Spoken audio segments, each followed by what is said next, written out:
All right, let's get started.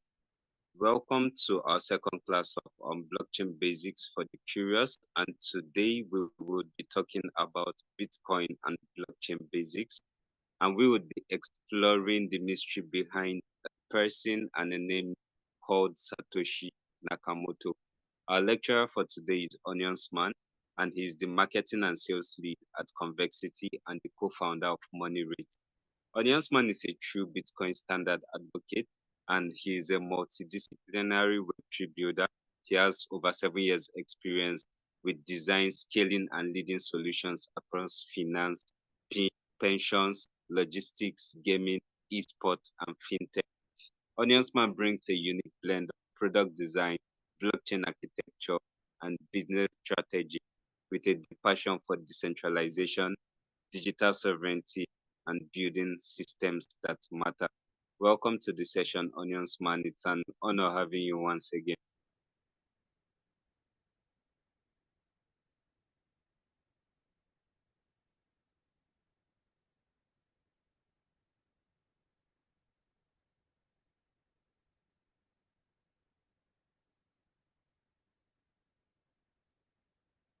All right, Onions Man, can you hear me?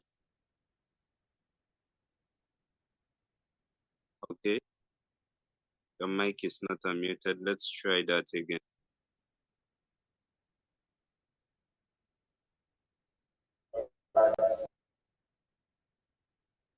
All right, I think you can speak now.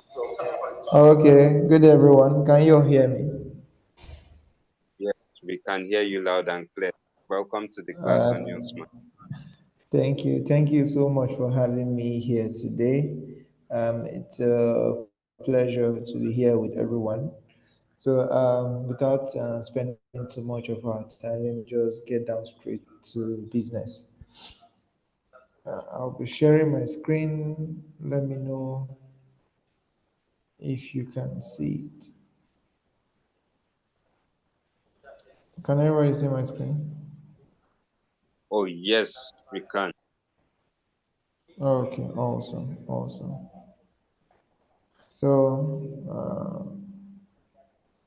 Okay, great.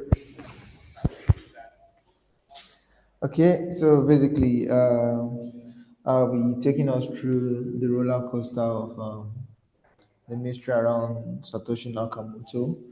But before we get to Satoshi Nakamoto, something existed that made him relevant enough for us to even talk about, and that is blockchain. The question randomly would be what necessarily is blockchain and why should you care?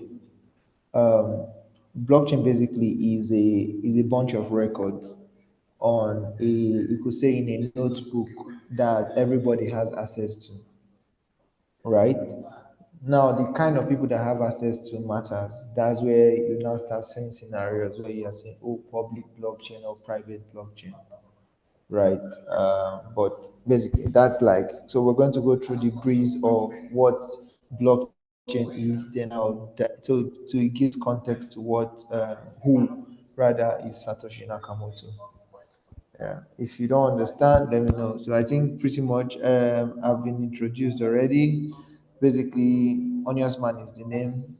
I like to do stuff that make money, and I believe in Bitcoin. Yeah. So basically, like I've been saying earlier, can you all hear me? Let me know if you can't hear me.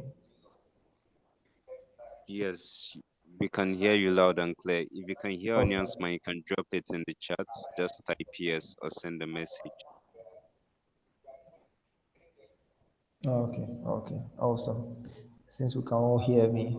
So basically, blockchain simply is simple. Is a bunch of records that everyone or selected few have access to. Right. Let's say, for example, my mom owns a biscuit shop. And for every single thing I sell in the store, there's a notebook I go to write. Oh, Mama Nkechi bought one biscuit. Amarachi came to buy two biscuits. Mrs. Bola bought one carton of biscuits. I wrote all this record in that notebook.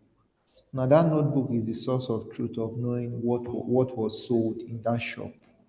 Now, imagine there is now when my mom now comes, she now make a duplicate. She has a duplicate, and then when my dad comes to the store, he has a duplicate of that sales book. My brothers also come, or my sisters come around, they have duplicate as well. Meaning, if I decide to start getting greedy, maybe I'm seeing one fine girl somewhere, I want to start spending money on her using my mommy shop money. Now, if I start, if somebody now comes, if Mama Nkechi now comes to the store to buy something and I decide not to record it in the book, or I've recorded it before, I want to now clean it up so that it will not be there. It's simple. It cannot happen because my mom has a record, my dad has a record, my siblings have a record. That make it almost impossible for me to change. So blockchain, they tend to call blockchain the system of truth. Is a trustless system where you don't have to trust me, you just have to just verify, right? So it's going to deter me from trying to like cheat the system. But just in case I want to play smarter, I can get access to all the records of my siblings and my parents and change the record. That's a different topic. They call that that could either be a hard fork or a soft fork, but that's deep terminologies for like deep more research if you decide to go down that rabbit hole. But it's almost impossible to change the record when everybody has the record. So in lack of more complex term, blockchain is a ledger or a bunch of records that everybody has access to, and every record is connected to the last record.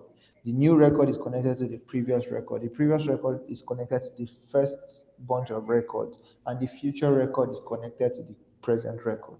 So that way, they call it like it's a bunch of chain. So they call it blockchain. If that's where the name came from. So each record is in a block.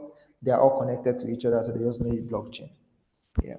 So that's like the whole origin of the name and context to what blockchain naturally is. Now, there are different kinds of blockchains, right? I'll just necessarily go. There are different kinds of blockchain. The blockchain, for example, that the Nigerian government used to develop in Naira is called a consortium blockchain that only them have access to. You cannot see what is inside, nobody what is inside, right? The kind of blockchain that, for example, Bitcoin is on is a public blockchain. Everybody has access to that. It's not restricted to anybody, right? So there's also an hybrid blockchain where it's partly visible, partly not visible. An example is Hyperledger. Is a blockchain that I think Swift payment system are trying to implement. I think if anybody has done international payment before, you might have come across Swift system. When you send money through Swift system, it kind of like take like 2 days to 4 days to settle. Yeah. So basically, that's the whole thing. Now, before we got to the point of Bitcoin, right? There were so many things that were happening before we got to that. The whole blockchain existing was an incremental system of innovation, right? We had the first time where cryptography, secure chain of block is first described in 1991, down to where Bitgold was invented, right? Bitgold was invented in 1998, but it was not successful. It was the first format of a decentralized digital currency. Wasn't successful. Then someone introduced a theory of cryptography, secure chain, right, and an idea of implementation. That was when the idea of okay, proof of work, how we could implement that because Bitcoin runs on proof of work. So there's proof of work and proof of stake. Forgive me if I'm speaking a lot of industry terminologies, so I'm trying to give context. So there's proof of work and proof of stake. The simple difference is for proof of work, my computer has to solve a mathematics function before a single blockchain is mined or a single blockchain is produced. Proof of stake, basically, I don't need to do any mathematical function. I just need to maybe buy the token. For example, an Ethereum. I just need to buy a bunch of Ethereum and then go and stake it, like put it, lock it up somewhere, and that becomes like a means of verifying transaction. So it's a whole different context and like a whole different like terminology and architecture. Then 2008, that was the first mention or introduction of Satoshi Nakamoto. It could be a single person, it could be a group of person. the clear distinction is not there. But in the early days, it showed that it was a single person, right? So he introduced the white paper of how he wants to implement Bitcoin, right? Then that was in November of 2008. Then in January, I think January, February of 2009, the first blockchain, the first Bitcoin was mined, right? The first transaction occurred on the Bitcoin blockchain. Transition uh, to present day, where we have Bitcoin everywhere. And then Bitcoin has its limitation. That was why Ethereum was also giving birth to, right? So this is all together. So the whole history of blockchain down to Bitcoin, down to Ethereum, and the multiple cryptocurrency we have in the ecosystem. So, like I mentioned earlier, right? Bitcoin white paper was introduced in November 2008. The initial coin was launched in 2009. Now, this coincided with the crash, the world financial crash of 2008, right? It was the pivotal moment where Satoshi said enough was enough. Bitcoin makes sense. Now, the basic principles, now there are principles that guide the existence of Bitcoin. That's why Bitcoin is Bitcoin, right? One thing everyone needs to understand is Bitcoin became a necessity because nobody truly owns their money anymore. Nobody controls their own finance anymore. Meaning the world was now running on a Ponzi scheme where you deposit the 1,000 naira into the bank. Now, because you deposit 1,000 naira into the bank will print 9,000 naira from thin air and give it out as a loan, right? They give it out as a loan to other people to make interest on. Meanwhile, it is just 1,000 naira that is in the bank. So they were creating money from thin air. They call it a credit system, but they were creating money from thin air, meaning the value of 1,000 became diluted because 9,000 naira was created for it.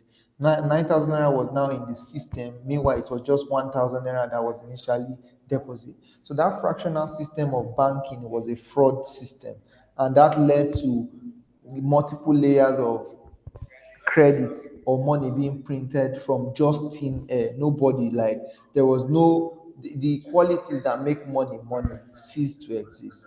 So that was why Bitcoin came, meaning everyone can have control over their money. You as an individual, you can have a Bitcoin and know that this is the Bitcoin I have. I control the Bitcoin, and has certain properties that make it unique in itself. Bitcoin has limit might exist. If you decide not to buy now, don't worry. You will pay through your nose to buy later, right? You can buy part of Bitcoin or a bunch of or a single Bitcoin, right? So Bitcoin was designed to be peer-to-peer, meaning I don't need the government permission to send Bitcoin to you. My sister in the US, I can easily just call her, how far? Do you need money? I send her Bitcoin. And then she sell it to somebody else and buy whatever she wants to buy. Meaning the transaction now becomes between me and you, back to the original system of what money used to be, trade by barter. The original system of money is trade by barter, meaning it's between you and the person you want to deal with. But the new system of financial system that we have been dealing with that has been killing us is the system where we need the government to give you permission before you can own money, before you can transfer money, before you can spend money. Yeah. I don't know if everyone can hear me. I might just be talking in the wild here. Yes, we can hear you. If you can hear Onions Man, please drop a message in the chat. Okay, because So I'm sharing my screen, I can't necessarily see what is happening. So that's why I'm asking.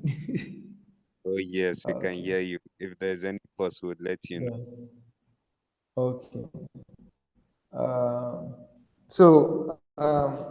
so core pillars of is a shared ledger, as I said. Shared ledger can be shared record, right? Permissions, smart contract, and consensus. Smart contracts for, in the simplest forms, are set of rules or logic that determines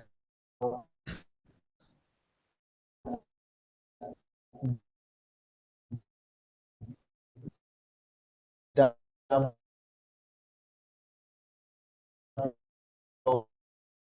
we operate, right? For example,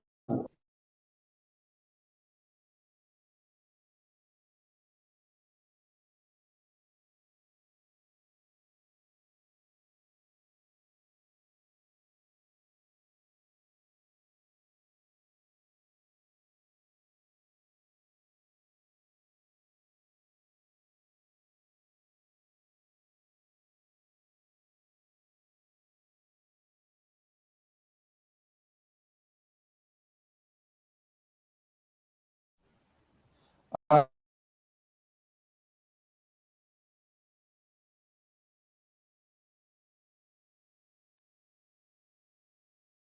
All right, Onions man, I've given you permission to yeah, unmute. yeah, yeah, okay, okay, thank you. Someone said his voice is seasoned. So sorry, everyone. But am I very loud? Yes. The voice was cracking earlier on, but now it's clear. We can hear you loud and clear Okay, now. thank you so very much.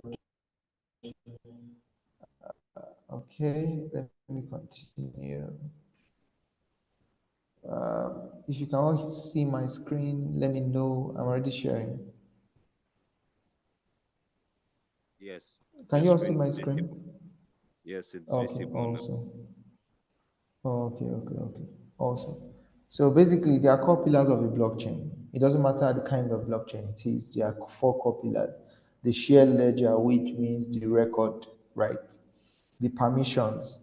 What kind of permission system? Is it is it permissionless or is it permissioned? Meaning, permission meaning you need somebody to give you access. Permission, you don't need anybody to give you access. You can access it anytime you like.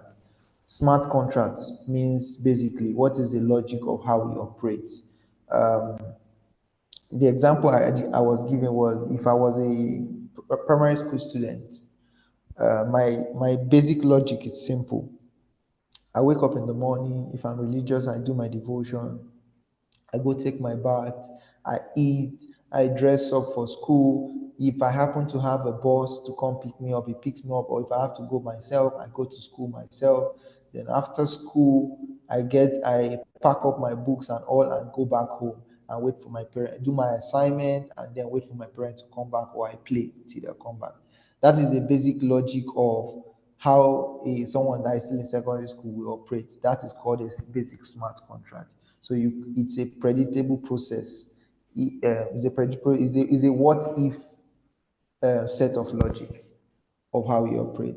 Then consensus means how collectively all of us that participate in that blockchain, what is our consensus? What is the principles we've agreed that this blockchain will run by? So those are the core pillars of a blockchain. Yeah, so participants of a blockchain are users, validators, and creators. Now, in the case of Bitcoin, users is me, you, right? Because we buy Bitcoin and we spend Bitcoin and we keep Bitcoin, right? Then validators are like people that mine Bitcoin, people that provide the system, the engine for solving mathematical function that creates Bitcoin to allow Bitcoin to exist in the system. I hope I'm still clear. You can mention in the comment if you can still hear me and you can see my screen. I'm worried that you guys can see my screen.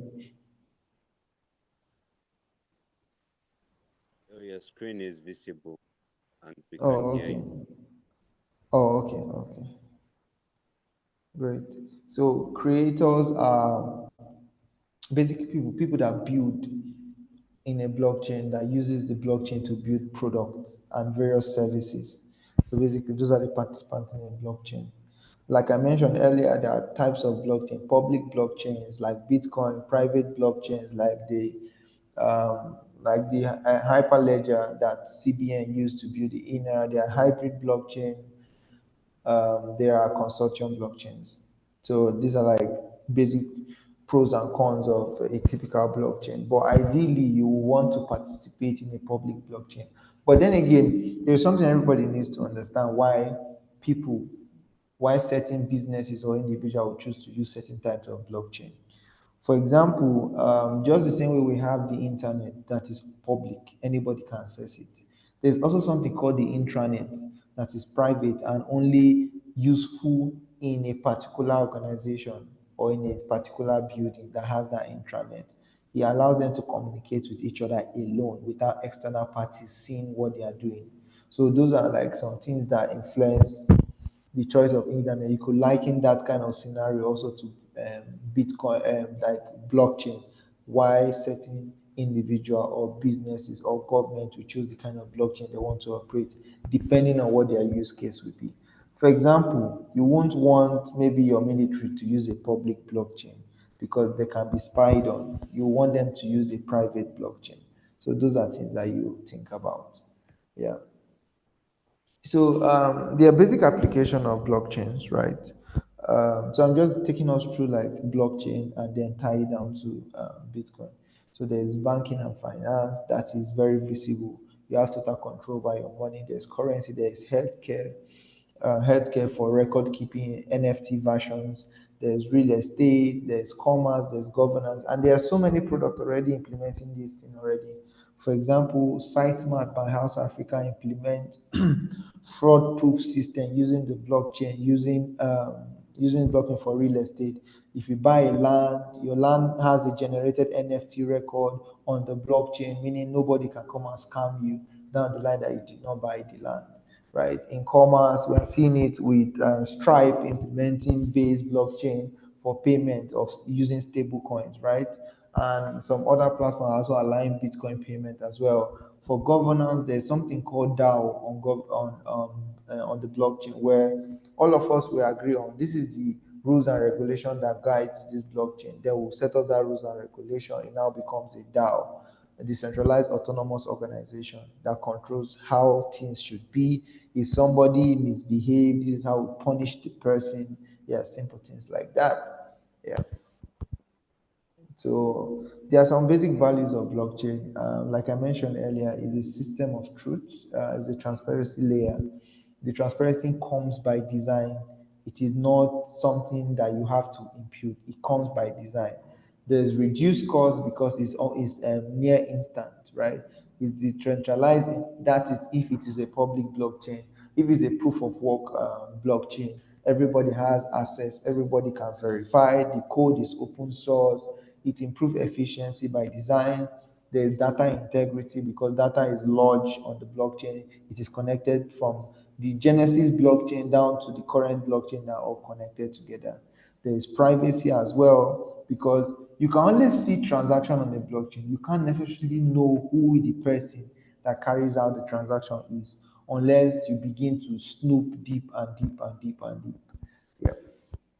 So there are basic qualities of a blockchain. There is scalability, security, and decentralization. So I won't dwell so much on it.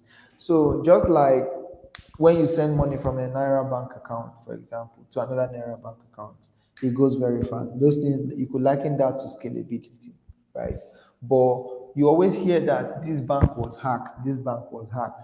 Most times our payment rails for Naira is not secured, right? There's a security part to that as well. And you can't necessarily know how much is in the balance book of, let's say, OPay that you use, or Money Point, or even down to how much the CBN has, right?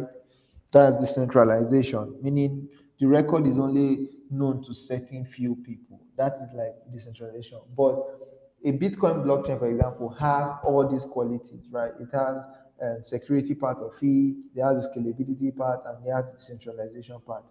Bitcoin, the two part that Bitcoin is strong in is in security and decentralization. Bitcoin is not the most scalable. It takes about 10 minutes on an average for you to process a Bitcoin transaction. It's not the most scalable, right? So it's called the blockchain trilemma, where they are still trying to solve that a single blockchain to be able to have these three qualities without like sacrificing one. So Bitcoin sacrificed scalability for security and decentralization to ensure that decentralization, in the sense, it wants everybody to have the record to be able to verify the record, but it's not the fastest blockchain. Yeah. So down to the real topic that brought us here. I hope everybody understands what I've been saying so far. If you have any question, you can start dropping them early now. Am I still very audible? Just to Yes, reconfirm. very audible, very clear. We're enjoying the class. That's for you to say. Others have to say. Please drop it in the So, chat. Can you hear Onions Man and can you see his screen? Excellent. Well, with you. okay, great. Uh, okay, awesome. So, Bitcoin and the history of Satoshi Nakamoto. So, from the early record of Satoshi Nakamoto, he showed he was a single person. There is a group of hackers. They call themselves cypherpunk, right? Cypherpunk. So they're a group of people that believe that you need to take control of your digital, you need to take power away from the government because government are mismanaging it. The only function of government is security and policy, not money. So when Bitcoin was introduced, we had the early set of people like Hal Finney contributing to Bitcoin, trying to write the code, trying to ensure Bitcoin is foolproof. A simple thing everybody should do, right, is if you can, just browse Bitcoin white paper and go through and read Bitcoin white paper. It's going to give you a lot of picture into why Bitcoin exists. There's something I always tell people. Bitcoin will meet you at the point of your problem. Bitcoin will not solve all your problem, but it will meet you at the point of your problem. Most importantly, financial problem, ownership problem, and value problem, right? So Bitcoin is not coming to say I'm all for everything, but it's for specific problems, right? So Satoshi was a single person. Then down the line, I think through 2009, 2010 to late 2011, he was still very present, improving the Bitcoin system, improving the code base of Bitcoin. When there were bugs, when there were issues, he was resolving it. Then down the line, he sent his last email, right? At that point, we no longer know if he's a single person anymore. So now, the common logic in the whole Bitcoin ecosystem is everybody is Satoshi because nobody knows Satoshi, right? Because nobody really knows Satoshi. Yes, there might be few people that might really know Satoshi, but we really don't know them, right? But everybody is Satoshi. So that's the general logic here. The ideology around that is everybody is Satoshi, meaning everybody controls their own money, right? Yeah. So basically, that is, for lack of a lengthier grammar, that is basically Satoshi Nakamoto, his story, his history, and as interesting as it may sound, I think Satoshi Nakamoto, when you check the meaning, right, on Google,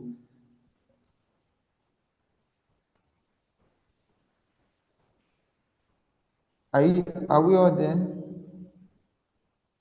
Yes, well, with you. Okay. So when you check the meaning, it means it could be described as unidentified people or group of people, right? But Satoshi means wise or clever. Nakamoto means central origin. So you could easily say that Satoshi Nakamoto is a wise central origin of a new form of money, right? So I'm not going to dwell so much around like the mystery of Satoshi Nakamoto, but to really understand the mystery, we need to go back to how the generations of how blockchain was invented, down to bit gold, down to Bitcoin. Now we need to understand there's a reason why Satoshi Nakamoto decided to be anonymous. The reason being the inventor of bit gold was known, right?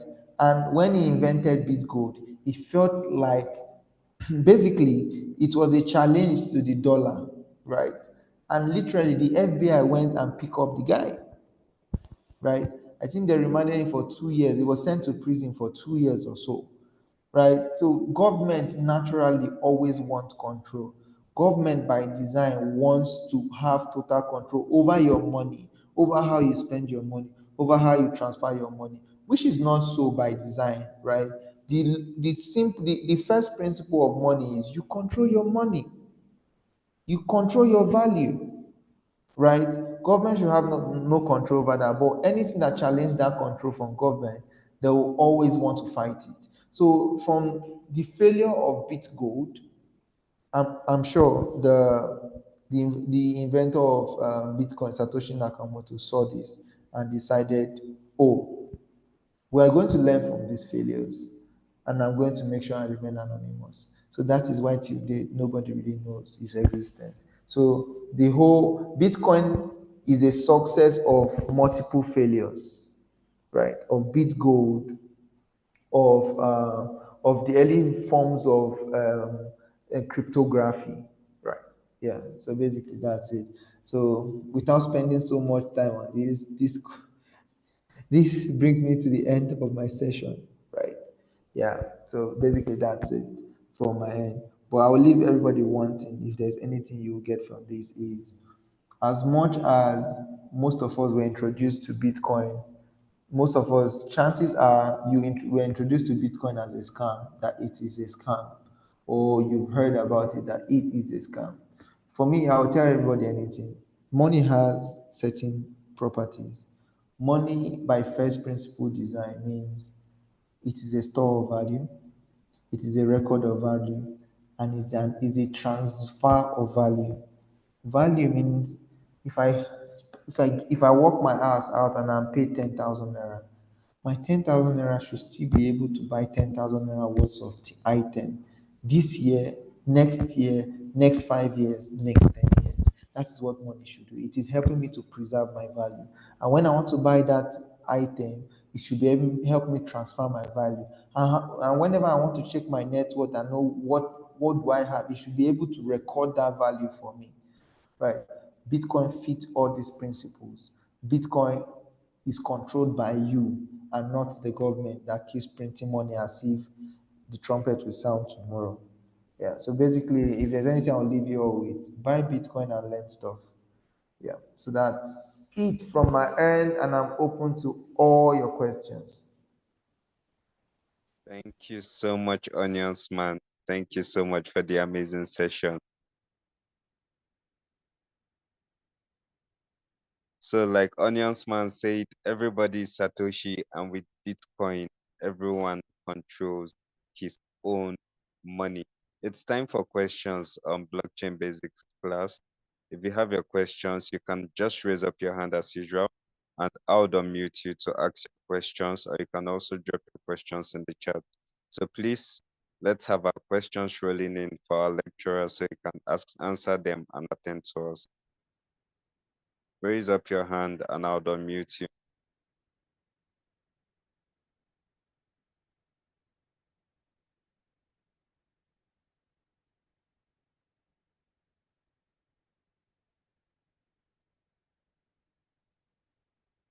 Excellent.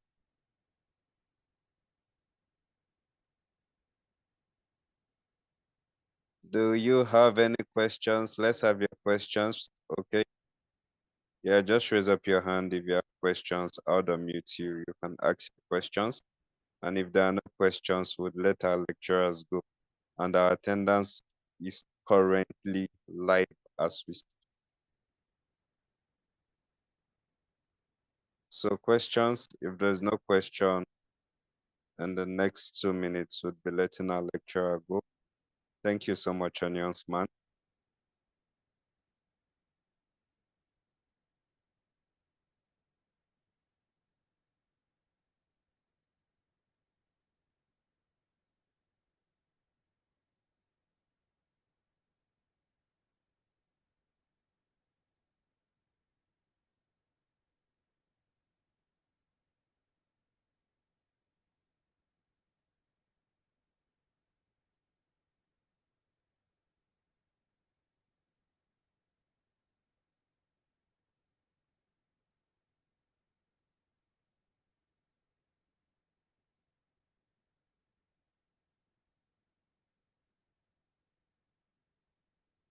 All right. It seems everyone really understood the class then. We are not having much questions today. Okay, we have a question from Miracle. Please, how is blockchain used in the health sector? Okay, I'll be unmuting Onions Man so he can attend to your question. Okay, Miracle, thank you. Thank you for having me. So, Miracle Hacks, how is blockchain used in health sector? It's pretty simple. What is the value of blockchain to a health system? Is first of all to be able to store the data, right? Now, when you have a bunch of data, you can store it on the blockchain. They call that process hashing on the blockchain. So when you store it on the blockchain, there's a hash and there is a string. There is a string of text you can use to always reference back to that record, right? Now, if a group of hospitals, let's say 4 or 5 hospitals, are using the same blockchain system, if I leave hospital A and go to hospital B, all I need to present is the hash of their former record and then to be decoded by hospital B. And they can see all the information about me from hospital A. Now, hospital B will see that information and add more information to that data, right? And let's say I now travel to a new city and that hospital in that city is using the same blockchain as the other hospital. Now, I'll just give the hash to the other hospital, and the hospital will see it, and then now see all my records. And then, if there's anything they want to treat, they'll look at the data, they'll add more data to it. That way, my data is transferable and I have total control over it. And that way of storing data also on the blockchain is using NFT. My data could be turned into an NFT that I just need to present to any hospital and they can see all my information. So blockchain make it easy for you to transfer data and for you to decide who sees your data. I don't know if that answers your question, Moses. Miracle rather. Okay, yeah, someone thank also you asked the so much. question from the early days of Bitcoin, was it much very scalable, possibly less than 10 minutes? Is scalability dependent on volume of transaction in a blockchain process?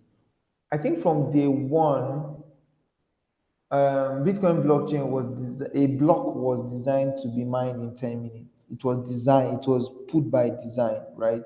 Scalability was not the priority in the early days, but you can actually send a transaction less than 10 minutes. So in the early days, you are correct. In the early days, where there were less transaction on the Bitcoin network, transaction went much, much faster. But it wasn't designed for scalability. Yeah. So I hope I answered that question. Okay, scalability dependent on volume of transaction. So yes and no. It doesn't matter the number of transaction, right? That it doesn't matter the network and the volume of transaction. Only everything has to feed. Bitcoin has a size, I think 10 megabytes. Each block can only contain 10 megabytes of transaction. If the record of all the transaction is going to be more than 10 megabytes, the one that does not get put in that block will wait for the next block. Yeah, so volume affects scalability a whole lot when it relates to blockchain. If you had one advice of someone looking to explore the Bitcoin ecosystem from other ecosystems, what would it be? It depends on what you already do. I tell people when you want to come into Bitcoin or even generally the blockchain space, there are existing skill sets in the normal Web2 space that you can naturally translate to the Bitcoin or the general blockchain space. If you're an accountant, for example, there's digital asset accounting because most companies don't know how to calculate their profit, their loss, their taxation when it comes to digital asset. It's still a wild west.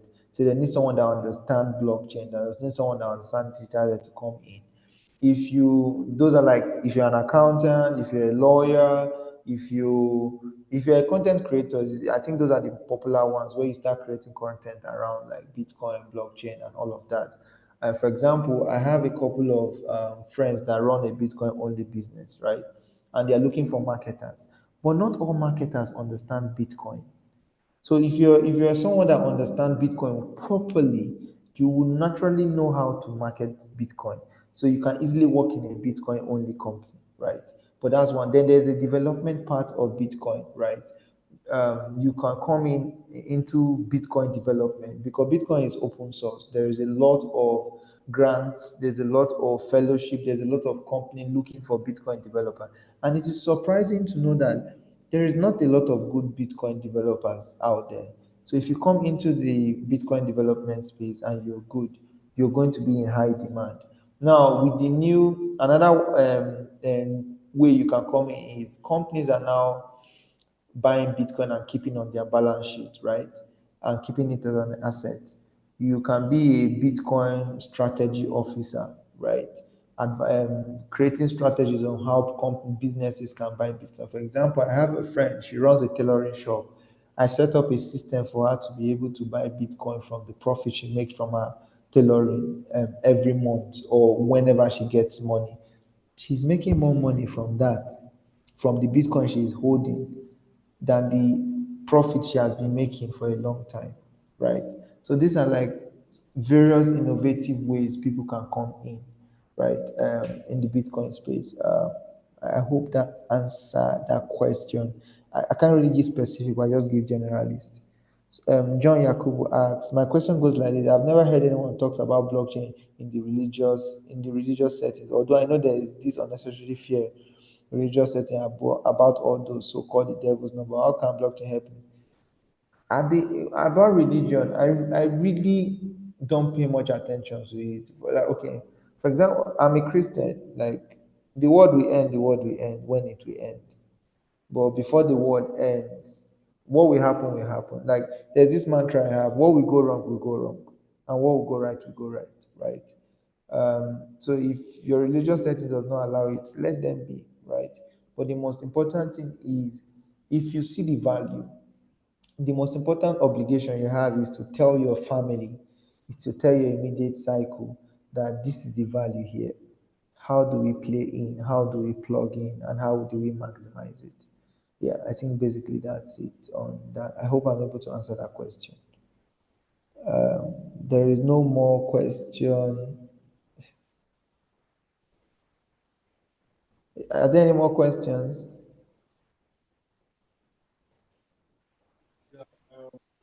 I can't hear you. I All can't. right, thank you. Oh, okay. Kenneth just asked a question. Was crypto really designed to have many assets scattered all over, or is it better few or more assets?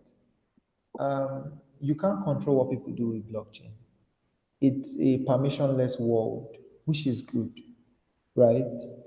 Um, like for example, if you decide to start, if you open a supermarket store on your street, do you mean you don't? If other people now decide that they want to open a supermarket store too, would you stop them, or would you go to the government and say they are copying me? No, there's nothing you can do. It's a free world. It's a free market, right? Now the question now becomes: the few customers you have on that street, who will they go and buy from? Obviously, it has to be someone that has the best customer experience. Chances are also they will check who has the best price. The chances are they will look at who is more respectful and deals with people. There are so many things they will not start checking to say, oh, who they will buy from. By default, natural selection will start occurring. Certain people will close their shop because they will not have a lot of customers, and certain people will have more customers than some people, right? So there are going to be much more digital assets that will still be created, you get, going forward into the future. The only important thing to you should be which is the most meaningful one, which has more sense, which has more value, which is consistent, that I can plug in and would not be bothered that someday it's just going to stop existing. Yeah, so basically that's it. I hope that answers your Yeah, question, Kenneth.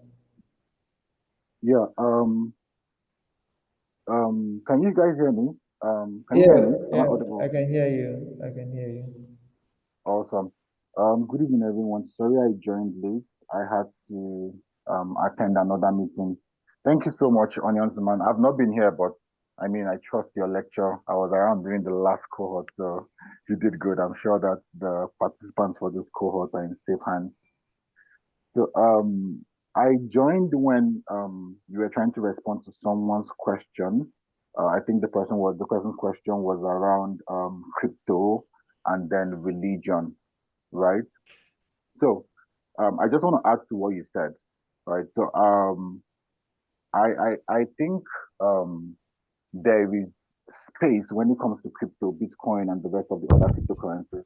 I think there is space for everyone, right, regardless of your religion, right? I think to a certain degree, crypto still kind of supports Islamic finance, right? Like for Muslims, for example, right? A lot of Muslims or most Muslims, you not see them doing things like futures trading, right? Because of the fact that it's not something that is kind of supported, right? If you're looking at the Quran, but you see Muslims who would do things like sports trading, right? Because of the fact that the way it works is something that the Quran supports, right? So, depending on your religion and how much you understand your religion, right, you can now look at, okay, what aspect of this technology, right, does my religious belief support, right? And then you can now do that and then avoid the ones that your religion doesn't support. But the general idea is that when it comes to crypto, there is something for everybody. You just have to seek out what your religion supports and then work with that.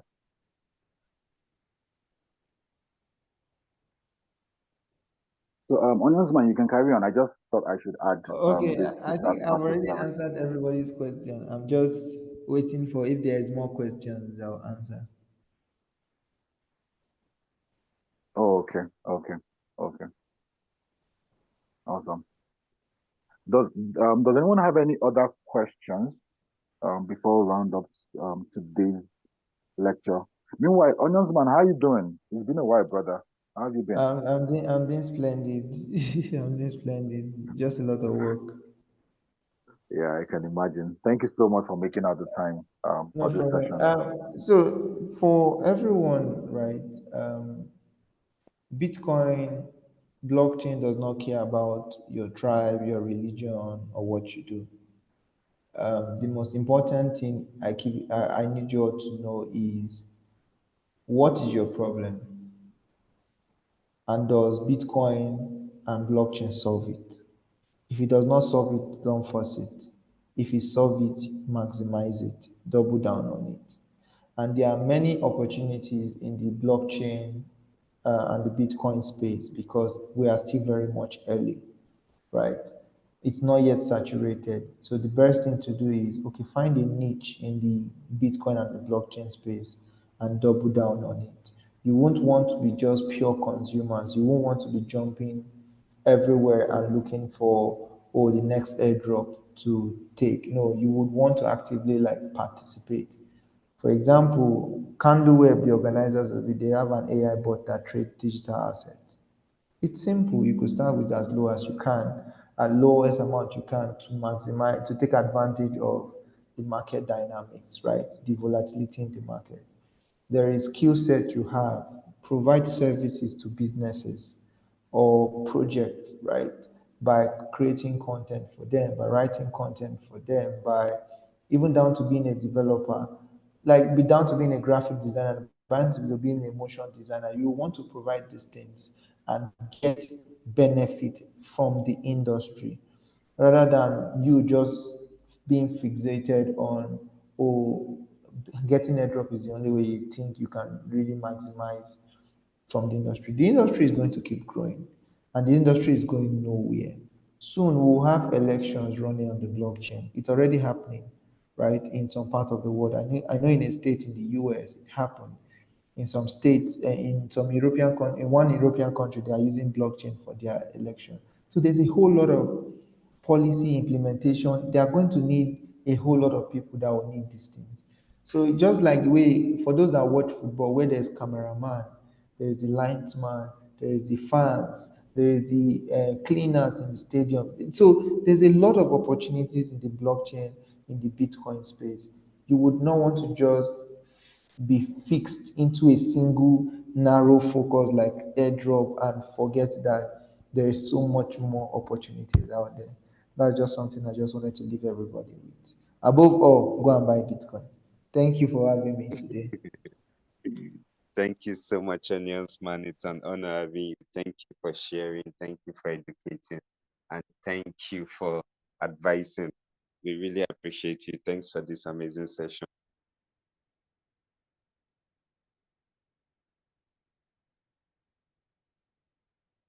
All right, everyone. You've had Onions man. Add value, look for where you can niche down, add value, and do not just limit yourself to airdrops or low value tags. So thanks everyone. Attendance for today is live. It's currently live on our platform and it's going to be open until 5 p.m. tomorrow.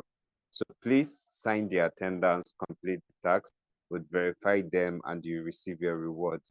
And also the recording of our last class and this current class would be live on our YouTube channel on Sunday, and we'll also have our first weekly quiz on Sunday. So tune in on Sunday. We'll have that. We'll send it to your emails. We'll also have it on our community group. See you back in the community. Thank you so much, Onionsman, once again, and thanks for tuning in. Thank you, everyone, and thanks, David. See you guys in the community.